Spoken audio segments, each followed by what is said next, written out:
the Dean of the Africa Diplomatic Corps, Secretary Economic Relations, my colleague from Parliament, Mr. Shashi Tharoor, who I just saw walk in, Excellencies, our MAA colleagues, distinguished guests, ladies and gentlemen. Namaskar and a very good evening to all of you. I'm truly delighted today to participate at the Africa Day celebrations and to have this opportunity to address this august gathering. I want to say I really mean it, because of all the national days, I find the Africa Day a particularly joyous occasion, one where there's a very strong expression of solidarity. It is probably in many ways, a very emotional national day.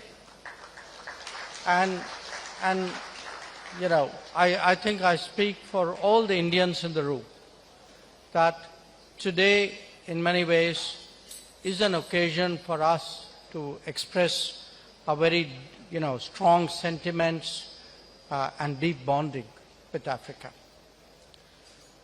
Now, let me begin my remarks by welcoming in our presence 50 diplomats from Africa who are here in our midst.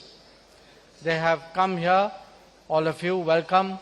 They have come here to India for a specially curated training program at our diplomatic academy, and I acknowledge the Dean of our Sushma Swaraj Institute of Foreign Affairs, Foreign Studies, who's here as well and is taking very good care of them.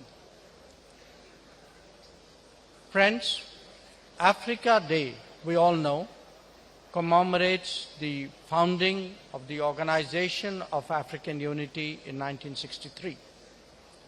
Now, this historic milestone gave institutional expression to the ideals of Pan-Africanism and to the collective aspirations of the African people. India's own relations with Africa, of course, go back into the recesses of history. Indians and Africans have been interacting with each other for millennia. The annual rhythmic reversal of the monsoon winds, which we all know, in fact, which we are all experiencing right now, has been the engine that has historically powered the interaction between the Indian subcontinent and the African continent. Connected and not separated by the Indian Ocean, our ancestors have exchanged not just goods, but also cultures, cuisines, philosophies, beliefs, knowledge, folklore, and I would even say ways of life. Our intertwined histories acquired another dimension, a somber one, during the colonial era, when our people suffered under the yoke of colonialism. India and Africa stood together in the common struggle for freedom and for human dignity, and that bonding continues even today. Indeed, our relationship draws its strength from the ideological affinities between our founding fathers. It was on African soil that Mahatma Gandhi developed and refined the principles of satyagraha and of non-violence. These principles later inspired visionary African leaders such as Kwame Nkrumah, Julius Nyerere, and Nelson Mandela, among others. And as Nelson Mandela summed up this bond with the observation that you gave us Mohandas Gandhi, we gave you the Mahatma.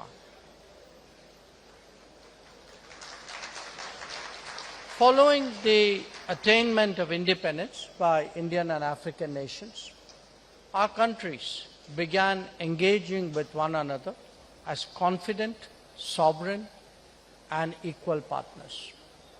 Together, we have laid a strong foundation for India-Africa relations, and through it, a wider framework for South-South cooperation. In contemporary times, our countries have charted parallel trajectories of resurgence and rejuvenation. This is reflected in our strategies for our future development. In India, that ambition is today expressed in Viksit Bharat 2047 or Developed India. And for Africa, it is articulated through Agenda 2063 and respective national development visions. Excellencies, friends, India's approach to Africa is guided by the 10 principles outlined by Prime Minister Narendra Modi during his address to the Ugandan Parliament in 2018. These Kampala principles enshrine Africa among the top priorities of India, with engagements through demand-driven development partnership, open markets for trade and investment, digital revolution for Africa's development, a reformed global order, and a free, inclusive maritime order, among others.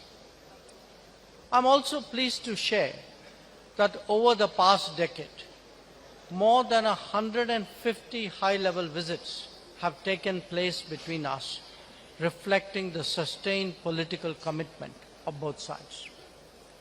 Personally, I have had the honor as External Affairs Minister of visiting African nations over 20 times, and I look forward to a few more visits even in the coming months.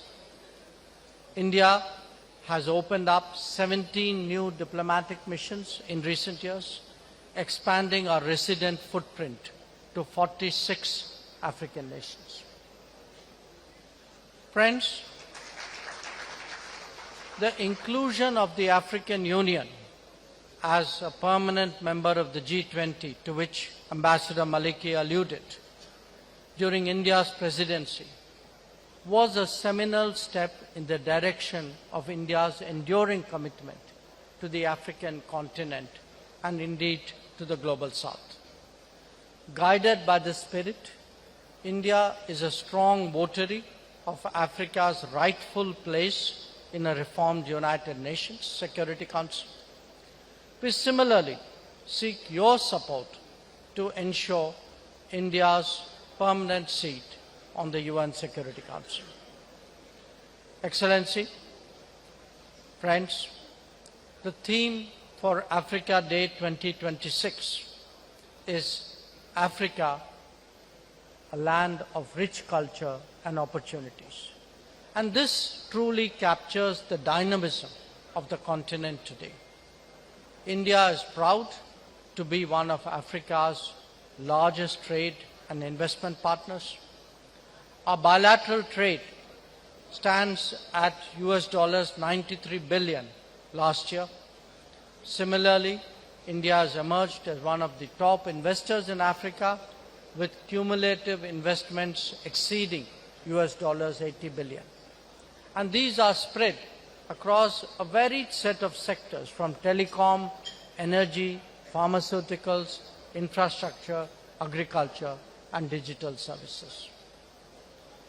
India stands for an inclusive, demand-driven development cooperation with Africa that enhances local capacity to support national priorities. To this end, I recognize today that the Government of India has extended 190 lines of credit exceeding US $10 billion for projects in over 40 countries of Africa. So far, more than 220 projects worth $4.5 billion have been successfully completed. Many others are in the pipeline. Further, Since 2015, India has also extended $700 million worth of grant assistance to African countries for infrastructure projects, medical aid, HADR support, and other such activities. One of them, which we are particularly proud of, is the fitment of artificial limbs, particularly in conflict areas. Colleagues, ladies and gentlemen, human resource development remains at the heart of India's engagement with Africa, and all of you diplomats who are here are an example of that. Over the last 11 years, India has offered more than 80,000 scholarships and training opportunities through ITEC, through ICCR, through the C.V. Raman Fellowships, and through the e-VBAB digital education portals. We have now made a qualitative transition by opening centers of excellence in Africa, as well as, and I'm particularly proud of these two, the IIT campus, IIT Madras campus in Zanzibar, and the National Forensic Sciences University in Uganda. And I want to tell you, I've had the pleasure of visiting the campuses of both these institutions. During times of crisis, our partnership has repeatedly proven its strength and resilience, whether it was the COVID pandemic, natural disasters, humanitarian emergencies. India has always stood firmly with Africa, guided by the ancient Indian philosophy of Vasudhaiva Kutumbakam, the world is one family. And we know that Africa has a similar outlook in Ubuntu, I am because we are. At a time when conflicts increasingly impact the global south, our partnership has also focused on food security.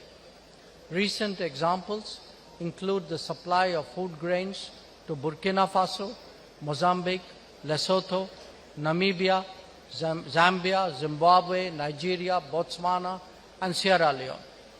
And our experience in reviving millet production is also one very useful to African nations. In addition, medicines, vaccines, medical equipment, and disaster relief materials have been sent to over 25 African countries in the last 5 years as a gesture of our solidarity. Friends, peace and security in Africa are of vital importance to India. We have stood with African partners through peacekeeping, defense training, capacity building, maritime cooperation. Guided by Vision Mahasagar, we shall continue to work towards safer sea lanes, stronger maritime domain awareness, anti-piracy efforts, and cooperative responses to emerging challenges. Another pillar of our wide-ranging engagement is that of defense training and maritime cooperation. Indian military training teams are undertaking capacity building today in Mozambique, Kenya, Uganda, and Tanzania and Namibia, to name a few. At the same time, professionals from Cabo Verde, Gambia, Guinea, Liberia, Mali, Sierra Leone, Togo, and Namibia are benefiting from our ITEC training slots. India also participates in multilateral defense and maritime exercises with African countries, including the AFINDEX 2023, Bright Star in 23 and 25, IPSAMAR exercise in 24, and the IKEME 2025 in Tanzania. Bilaterally, we also have exercise Lamitie with Mauritius and exercise Cyclone with Egypt. Friends, earlier this year, we were ready to host the African leadership at the 4th India-Africa Forum Summit. Unfortunately, the outbreak of Ebola virus led to the postponement of the summit. The decision to postpone it was jointly taken by our partners of the African Union and India. we continue to be in close contact with the African Union and look forward to an early opportunity that is mutually convenient to reconvene IAFS 4.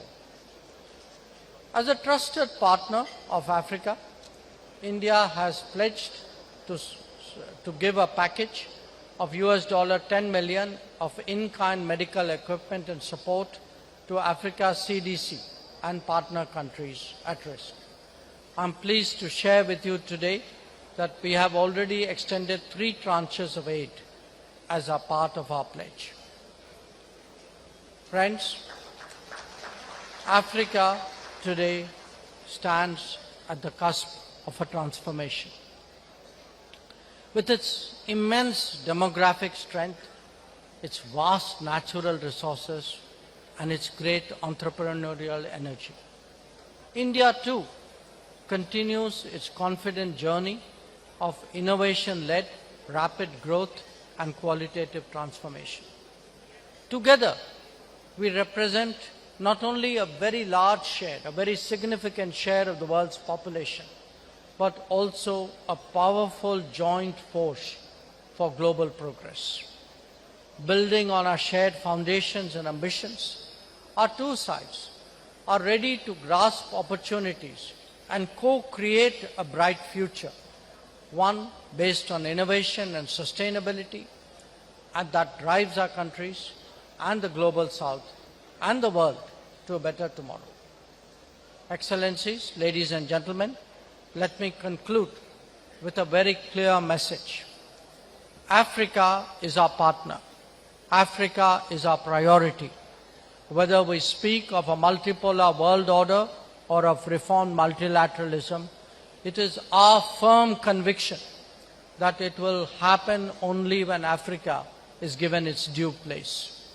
As Prime Minister Modi has emphasized, this century is ours to shape and to build, and we will surely do so because the heartbeats of Indians and Africans beat in rhythm. I thank you for your kind attention, and I wish you a very, very happy Africa Day 2026.